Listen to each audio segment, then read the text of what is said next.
Scott Squared and Emily the Embellisher bringing you yet another mediocre snowboard podcast, where we not only welcome you into our snowboard fam, but we bring the snowboard fam experience to you. A fun, laid-back, and informational approach to the snowboard and snowboard community that you're going to love, whether you've snowboarded once, twice, or are the best snowboarder on the mountain. But don't get too excited, we're still better than you. Whether you're on the early morning drive, carving up your favorite trail, or about to send it off a gnarly jump, listen in for some fast facts and a possible laugh. So friends, lower that chairlift bar, keep your tip up, and get ready for some snowboard speak.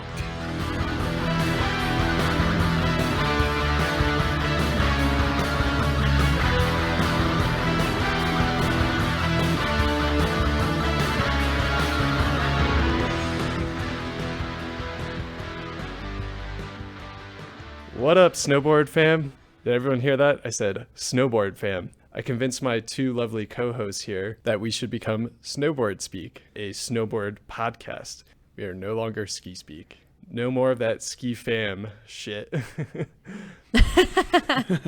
Good riddance. So, this is Tardif, aka Tardigrade. I am the original snowboarder of the group. Emily, bigger archer, newly transformed snowboarder. Yeah, so I meant to say transitioned, not transformed. With our new identity, we are trying to be more accountable and call out our mistakes live on the air.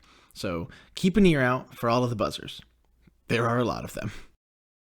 Emily, bigger archer, newly transformed snowboarder. Still getting awesome air. And I am Scott, hot brown honey, still the best skier on the mountain, False. despite being a snowboarder. Woo! I have to say that I'm so excited that we're doing this and that we're getting rid of Ski Speak and became a snowboard podcast. In preparation for this episode, because we're going to be talking about the history of snowboarding, I am just so excited to share, just all of that I've learned. And not only is it way cooler than skiing, it's also way more fun. Yeah, and let's be real. Nobody liked that ski podcast we did anyway. That was such a piece of crap. This is going to be so much cooler. The sport of snowboarding is way cooler than skiing. So I'm excited too. We've completely rebranded and changed our logo, our social media accounts, and we have an updated website, snowboardspeakpod.com. Go check it out. Yeah, and so in our first episodes of that Ski Speak garbage, we kept bashing snowboarders, but we hate skiers. I don't like skiers. There's so many reasons why I don't like skiers. There's way too much gear to worry about. You have two poles, you have two objects under your feet. Why not just one simple board?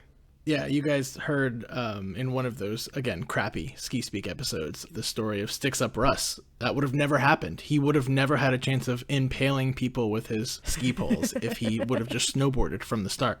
Yeah, I almost poked Emily in the eye with her ski poles. Yes, you did.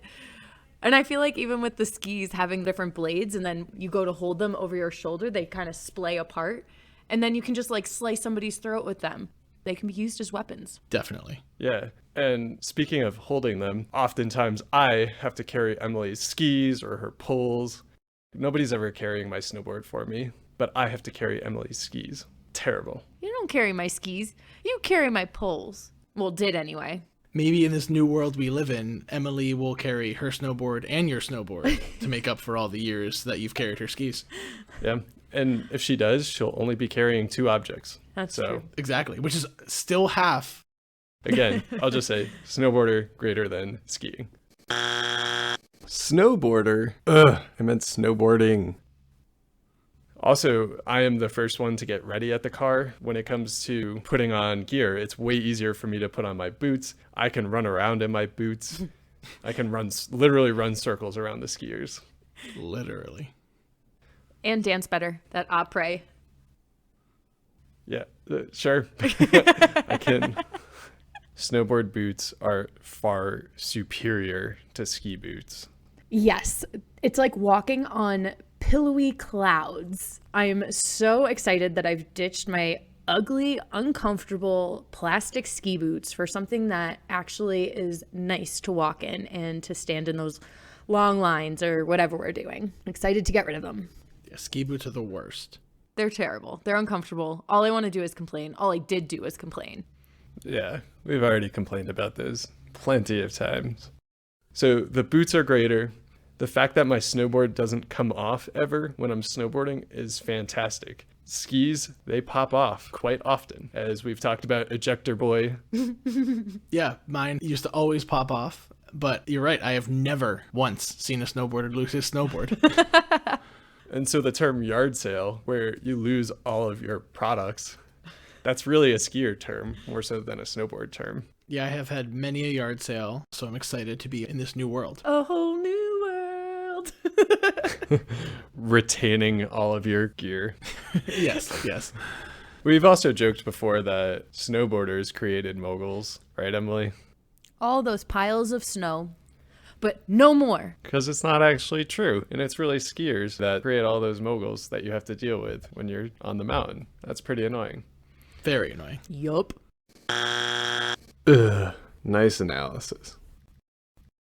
And then another fact about snowboarders, they can drink significantly more than skiers. It's just in their genetics. Yeah, as a scientist, I can validate that fact. As a non-scientist, I can also validate that fact. My alcohol intake has increased significantly since I've become a snowboarder. Tolerance. Alcohol tolerance has increased. Ugh. Yeah, we even have flask pockets designed into our pants. So there you go, more fun. But one of the things I really don't like about skiers actually in general is a lot of times they have this elitist attitude. It's considered a posh sport and they can be a bit stuck up. Yeah, definitely. And that's something that I think snowboarding has really started to challenge. Skiing has been around for like 6,000 years. Fake news. They've really been around for 8,000 years.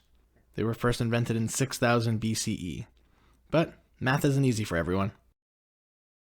And I feel as though skiers have this sense of entitlement on the mountain, or are rather territorial. But snowboarders have been like pushing up against that. And in 1965 actually was when the grandfather of snowboarding, Sherman Popper, attached two skis together because he was like trying to entertain his kids, and then attached a lanyard to the end of them, and then called it a snurfer, a hybrid between snow and surfing. So it's kind of like surfing on the snow, which was revolutionary, of course, but during that time period, you would see a ton of surfing, and so he brought that to land, which is really cool. Yeah, we highly debated calling this new rebranded podcast Snurf Speak, which would have been really cool. Yeah. Snurf Speak. Yeah, exactly. Snurf Speak Pod. Yeah, it makes me feel, it reminds me of Smurfs too, so probably not the best analogy. Do you have something but against Smurfs? all of the things against them. See, that skier attitude. Elitist. But no more. We are now No snowboarders. more. I'm cool. I'm hip. And I think me saying it establishes that. Nope. So anyway, so the next year he actually ended up patenting the idea, and he had friends that worked at this manufacturing company called Brunswick, and they started to mass produce the snurfers, and it just took off. So this product became the birthplace of what we now know as snowboarding. And actually, Burton is selling them as kind of a throwback, so you should definitely go check it out. Yep, it's only $150. But speaking of Burton, the late 70s to the early 90s was a very significant period in snowboarding history. There was this big rivalry of Jake Burton versus Tom Sims. They really hated each other. Jake Burton is quite obviously the founder of Burton Snowboards, and Tom Sims founded Sims Snowboards. Sims, he was a West Coast skateboarder, whereas Jake Burton, he was an East Coast Vermonter. Both were pioneers of the sport by introducing first versions of bindings to snowboards. These two improved the gear by adding something that you could connect your feet to. One of the things that I thought was really interesting with Burton and Sims is that they both pushed the sport forward, but in different tactics. So Sims was, I guess you could say, like far more adventurous. He and his friends and the people that were snowboarding with him would constantly be trying new tricks and going off jumps and created that half pipe. So they were pioneers in terms of creativity, while Burton was far more savvy as a businessman. So it's really interesting that snowboarding wouldn't be where it is today if it wasn't for either of those two men. They pushed early popularity to the sport. So Burton, as Emily was saying, really campaigned for mountains to allow snowboarders. And he also pushed a lot of the competitions, like the US Snowboarding Championship at Stratton, for example. But ultimately, Burton is the icon of snowboarding and is significantly larger than Sims. Tom Sims, he kind of went back into his skateboarding roots. So he kind of faded off a bit. And everyone pretty much knows Burton these days. As a former skier, I will fully admit I had never heard of Sims as a snowboard brand, but I had heard of Burton. And I think that was because, like you said, Burton really pushed the innovation in terms of developing the gear. And with those developments, they became this well-known name, and most people now know the Burton name. But they've taken it further. They also sponsor the Stash, these wooden, organic-based terrain parks at a couple resorts across the country. I think there's actually 6 in the world. Yep. They're really great. They're a lot of fun. I've been to the one in Killington. Burton also sponsors athletes and competitions. The US Open at Vail is typically sponsored by Burton every year as well. Yeah, which didn't happen this year because fuck COVID again. Fuck COVID. Mittens COVID. So with the Stash, Scott, this had me wondering, Craig Kelly, he used to be a sponsored athlete from first Sims and then transitioned over to Burton, and he died in an avalanche when he was in the backcountry. He was before like one of the super competitive athletes that pushed the sport forward. And he started to say like towards the end of his career that he was no longer really into the competitions, but using the land around him and using like more natural things to elevate the sport further. And so I'm wondering if that's Burton's nod to Craig Kelly by creating those more natural terrain parks. Yeah, wood-based versus the metal. Definitely. Yeah, exactly. That's a really cool thought. Thanks. But anyway, so in addition to just Burton being an incredible company, they have a nonprofit called the Chill Program, and it's been established since 1995, so it's pretty early on in snowboarding's history. But what they do is they take children. Just to clarify, Burton does not kidnap children. And bring them to the mountains and introduce them to either snowboarding or bring them to the ocean for surfing, skateboarding. So using board sports and teaching them resiliency and, empowering our youth. So it definitely has some really amazing benefits, and they've impacted over 25,000 youth across 24 cities. So it's pretty great stuff that they're doing. Personally, I actually remember when Jake Burton passed away a couple of years ago, and I was really, really upset by it because Burton basically allowed the sport that I am super passionate about and have so much fun doing. He allowed that to grow and make it what it is today. That actually hit me when he passed away somewhat unexpectedly. But his wife, Donna, has taken over as CEO of the company. She's amazing. The company still is doing amazing things. They do every year a Ride for Jake Day. So keep your eyes out for that. So Burton, like I said, really brought snowboarding to what it is today by campaigning at various ski mountains across the country. Yeah, and that wasn't easy. There were a number of roadblocks, the first being that snowboarding was just straight up banned by ski resorts until the 80s because of the perception that skiers had about snowboarders. The resorts typically catered to older ski crowds, and when snowboarders arrived on the scene, they were thought of as unpopular and dangerous. This was overall just thought of as some teenage fad.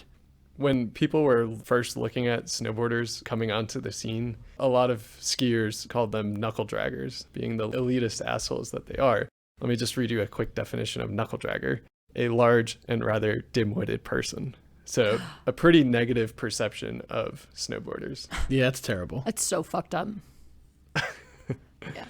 Yeah. A lot of the different aspects of snowboard culture that was looked on pretty negatively or were spun that way. because it was the 80s, there was the drive of punk and crazy haircuts, wearing like really bright colored snow gear, and it was high energy, which was very different than what the status quo was in terms of ski culture. So using that high energy, these kids would take their snowboards, walk up the mountains because they weren't allowed to purchase a lift ticket. And they would strap on, find a quiet trail to avoid any other patrons on the mountain. So it's cool to see them constantly pushing up against these boundaries or these roadblocks, as Scott said earlier. Yeah, fight the power. Yeah. Looking back now, the initial thoughts, these negative culture that snowboarders brought has actually developed into a very integral part of ski culture. Like, they couldn't have been more wrong about how this would influence the overall, winter sports scene.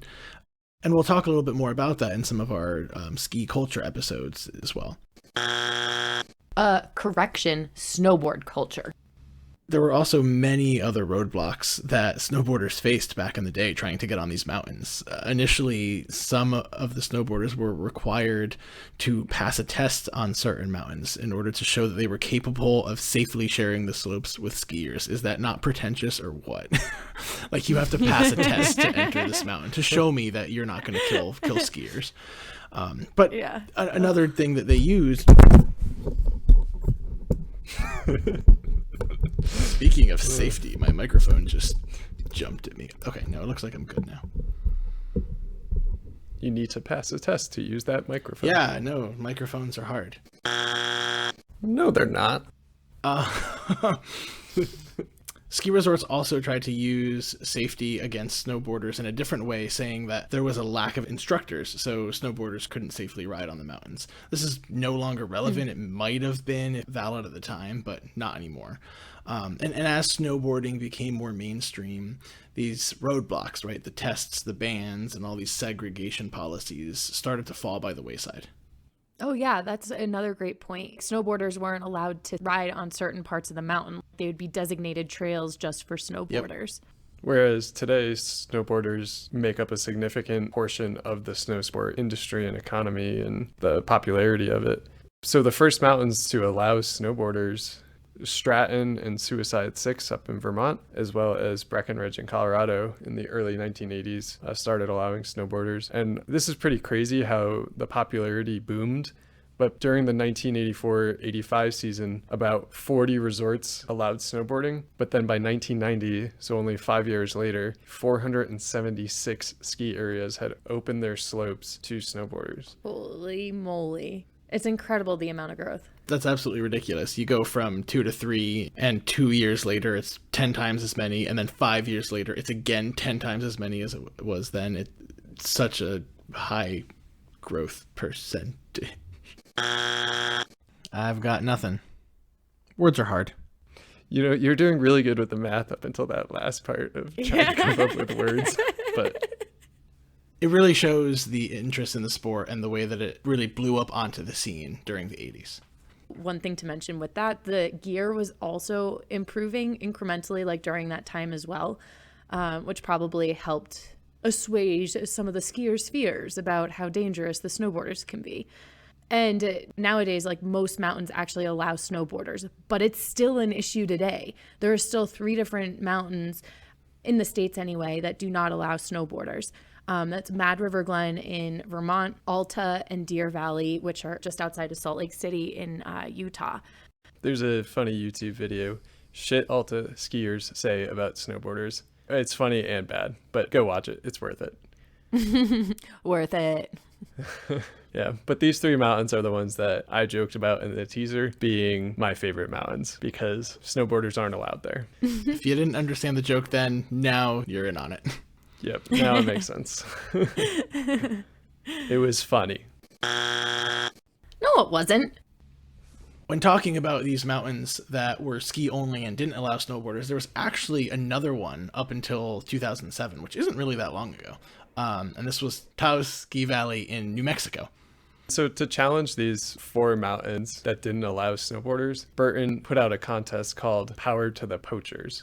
And it was a $5,000 prize to the creator of the best video of a snowboarder poaching the slopes of these 4 resorts. And what poaching was is snowboarders going out, putting boards up and hiding them up on the mountain somewhere, and then getting out on the slopes, switching over to snowboards, and then riding around and filming themselves doing some things that were a bit funnier, like slapping skiers in the butt or doing tricks in front of them, or just having a good time. A lot of people were confused as to what was going on. Why are there snowboarders here? Definitely go look up some videos of Power to the Poachers. And this contest, it had a lot of mixed reactions. Some were praising it, some thought it was irresponsible. But ultimately, within days of even announcing the contest, Taos announced that they would lift their ban the following spring. Yeah, think about that. This contest didn't even run. It was just announced, and Taos said they were going to allow snowboarders. It's exactly what Burton wanted, but it shows you the power that had at that time to make as drastic of a change. It was a pretty good incentive too. I mean, $5,000 to like go and have a good time, basically. Yeah, basically. Be a little mischievous and break some rules. I'd take it. Power to the poachers. Power to the poachers. Yeah. And so then part of this too is also pushing to get the sport more established. And that, of course, goes to the most important and probably well-known competition, the Olympics. In 1998 in Japan, the slalom as well as the half pipe were the first 2 snowboarding events that were presented. There was also a lot of politics that went around with this, but it featured a lot of the contests that had huge aspect of snowboarding culture. And those are probably 2 of the most popular that we still watch today. One of the first Olympians who won gold was stripped of his medal. This was Ross. I'm not even going to try to pronounce his last name. It's Rebagliati. Rebagliati. I know. I tried to practice it earlier. Yes, nailed it. Nailed it. Man, you butchered his name. That wasn't even close. Swing and a miss. 7 times. Poor Ross. Oh, sorry, Ross. But he was awesome. So he was talking about how it was the best moment of his life to win the Olympics. And then he later found out that he was disqualified due to having traces of marijuana. Later, it was determined that wasn't a rule in the books at the time, so his medal was given back to him. But in a press conference, he explained that it was because of secondhand exposure to his friends who smoked weed, and basically told the press, I'm not getting rid of my friends. Fuck all of this. I'm just going to have to wear a gas mask while I'm with them. So it definitely set a precedent. And funny enough, he actually owns a dispensary now in Canada, but he still claims that he did not smoke at that time. So who knows? But one thing that I find interesting is that snowboarding made its Olympic debut in 1998, like Emily had said. Salt Lake City, when they hosted the Olympics, that was in 2002. So really they held the second snowboarding Olympics. But when I was that age, I definitely thought that snowboarding had been around forever. I didn't know any of the history or the politics behind it. It just seemed pretty natural, especially with it being in the US. I didn't even realize that it hadn't been around. It still blows my mind that it was only the second Olympics it was featured. I remember it too, and didn't think there was a time when it didn't exist. Yeah, because I remember looking forward to watching it. So totally agree. Yeah, and I think there's a lot more exposure to snowboarding now. It has obviously more events, and some of those are more prominent even so than the Olympics in the X Games. Snowboarding is much more popular than skiing in the Winter X Games. We actually talked all about this in an episode of our Shitty Ski podcast back in the day. So go check that out if you want to listen and hear about the X Games. We share the sentiment across the board that we watch the X Games for the snowboarding more so than the skiing. So now that we are snowboarders, we can connect even further. Woohoo!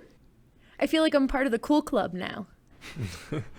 Will you ever be part of the cool club, Emily? Probably not. I was going to be nice and say that she's always been part of the cool club, but this is just the dynamic. This is just the dynamic we have here at Snowboard Speak.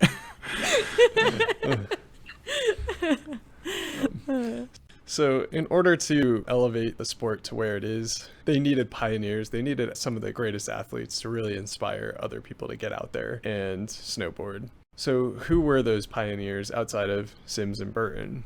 Well, Craig Kelly is often talked about as one of the greatest snowboarders of all time. Emily mentioned him before. Thierry is also on that list. And then a couple of other names. Jeremy Jones, he's a big mountain snowboarder. He founded a climate change political advocacy group. It's called Protect Our Winters. He founded that in 2007. So it's been around for a while. But it's really important. Go donate. Protect our winters. Yeah, they're far too short. Yeah, we got to keep our snow. Travis Rice is another one. He basically put together the Natural Selection Tour, which is essentially like a backcountry contest event. And that's really cool. And his goal there is to connect snowboarders to nature and bring it all together. From a female perspective, Tina Basic, Tara Dekaitis, they're up there as leaders in early snowboarding for women. More recently, Jamie Anderson has been just crushing it in competitions, and she's very well known for that. Killing it. And when you speak of competitions, you can't leave out Shaun White, of course. Nope. He revolutionized the sport. Just his tenacity and how he approached competitions was like no one else. Yeah, even if you don't follow snowboarding, you probably know Shaun White. You've heard it in passing. You've heard a friend talk about it. That's what we used to talk about in school too. Was X Games, Shaun White. Did you see the 7,000 McFunkiness that he did yesterday or whatever it is? Yeah. He's like the Tony Hawk of snowboarding. Yeah. Where you've probably heard of him even if you don't follow the sport. Exactly. Really, really good point there. Wonder where you got that. It's called plagiarism, and I may have stole it from one of my co-hosts.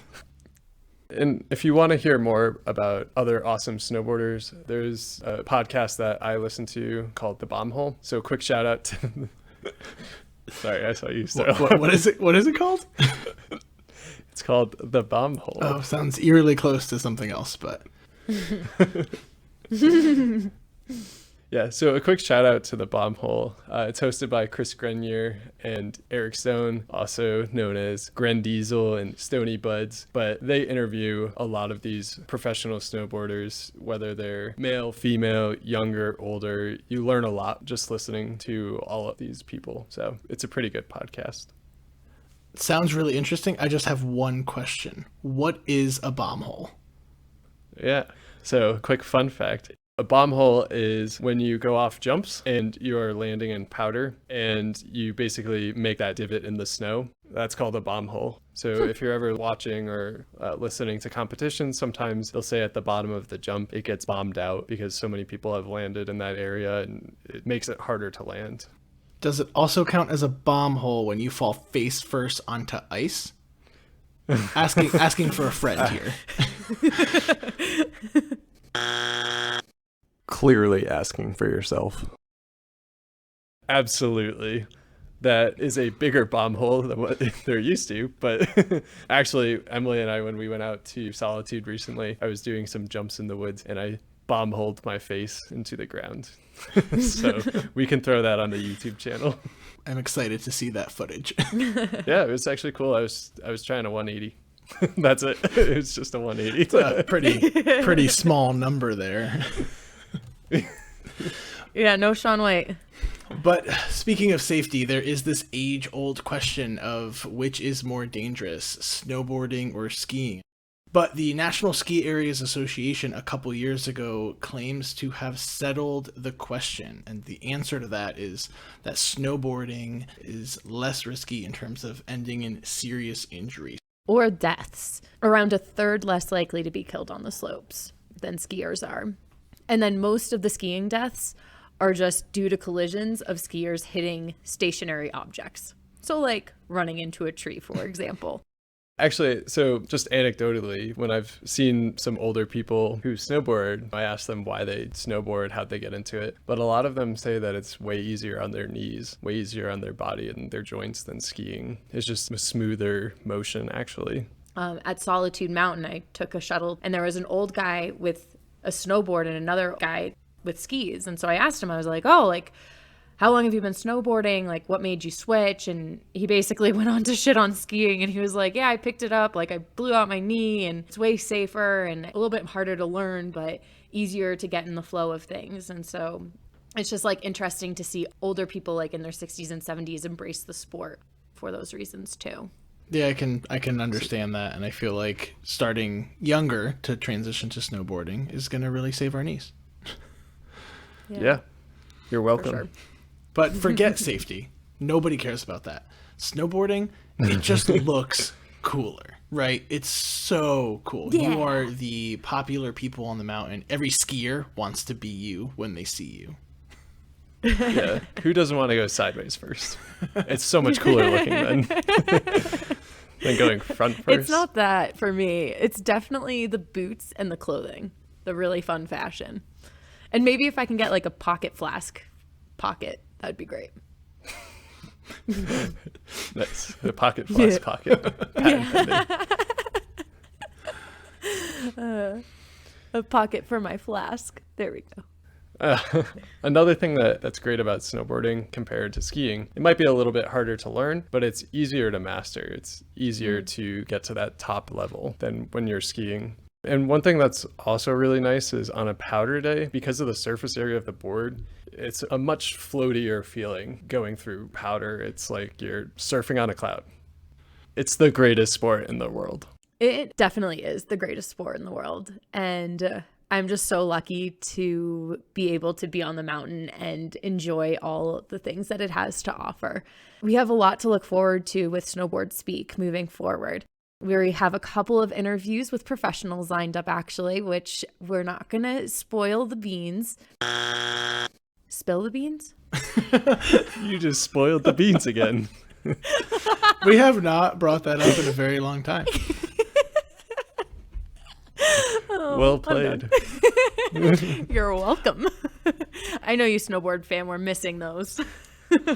But yes, we do have a pretty big name celebrity in the snowboard world potentially joining us. Again, we don't want to say who it is, but the name might rhyme with Ron Smite. Who could that be? It's definitely not Shaun White. No, that's too obvious. That would be too obvious. No. But maybe it is. Yeah. Guys, I'm so excited. I'm so excited about this. I'm so glad we're Snowboard Speak. Me too. And to snowboard with all of you guys. Yeah, we're definitely excited to get out there on the mountain. So, listeners, welcome to Snowboard Fam. He's been waiting to say that for a long time. Yes, it happened.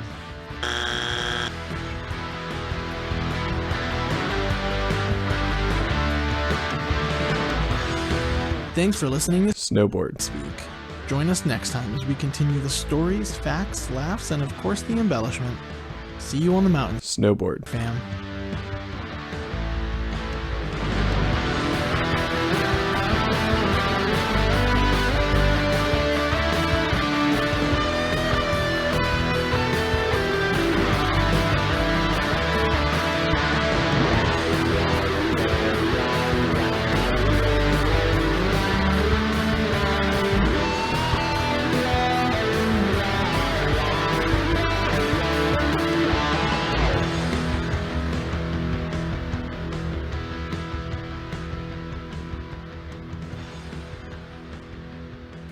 Do you want to pause here? Or do you want to go through Bumhole first? Bombhole. You just called it Bumhole. It's fucking like 11:30, guys. I'm trying here. You're doing great. I should have saved the Bumhole for the actual podcast. What is a bumhole? Oh man, I have to play off of that now. Those dumb skiers, their dim settings must be too high.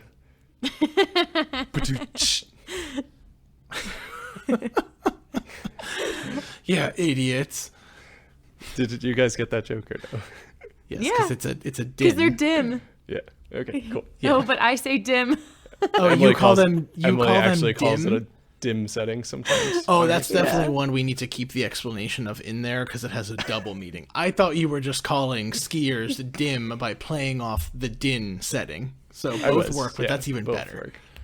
Yeah. And he's also making fun of me because I couldn't figure out what skiing terminology was. So it's That's a good okay. thing I'm a snowboarder now. Yeah, great. It's perfect. I can learn all of the jump terms and actually own it. Nose grab. Emily's going to be out So- there grabbing her actual nose. Oh, this will be fun. Classic. But forget safety. It looks cool unless you're grabbing your nose. Yes. But yes, we do have a pretty big name celebrity in the snowboard world potentially joining us. Again, we don't want to say who it is, but the name might rhyme with Schmon Schmite. It was so much worse. Oh, I'm so excited to talk to John Bright. Oh, that would have been so much better. That would have been so much better. Shimon. Shimon with an I put an M in his name. And then I said his last name was Smite. Well, you're killing it. Blipper. Oh, okay. All right. Should I say that? I should Guys- say that again, yeah? Like. Yeah, sure. Yeah. Go for it. So yes, we do have a relatively big name in the snowboarding world joining us for our next episode. And again, we don't want to tell you exactly who it is. All I can tell you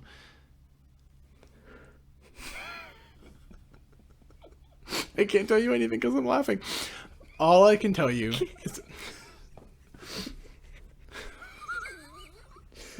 I'm having my Emily moment. All I can tell you is that their name I can't even fucking do it anymore. Fuck. Thanks for listening.